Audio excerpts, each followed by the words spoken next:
And it's the image that China is capable of having sort of a global hegemony, or at least the attempts to try and have one when it comes to economics and even going back to their naval fleets, trying to have sort of this hemisphere that they want to control under their influence. But when you take a look at internal Chinese policies and developments, it tells a very vastly different tale.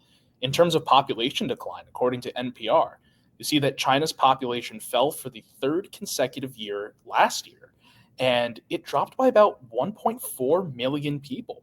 Still, their population is 1.4 billion people, but the population is so upside down that there's a large elderly population now, and they're not gaining enough ground in terms of rebirths to offset that. And a lot of that has to do with the one child policy that was enacted.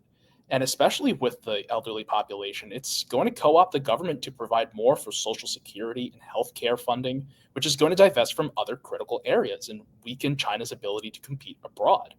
You're also seeing some key economic factors like their GDP growth slowing down to about 4.75%, which is a sharp contrast from what they were projecting back in the 2010s when they were annually hitting about 7 to 8%.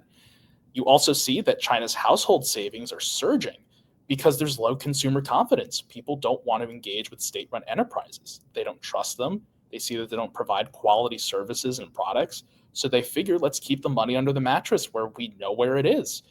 You're also seeing too with the housing markets, they invested so much in housing. There's 65 million unattended and unoccupied properties right now in China, and many large developers, including Evergrande, have filed for bankruptcy or defaulted on their loans. And you're seeing that half of China's population living in rural areas have low per capita income. So there's a lot of different areas at play, and it's making sure that China's international presence greatly outweighs a lot of the domestic problems that they're having. And it's one that is making them very unstable and one that is going to set them on a collision course truly with time.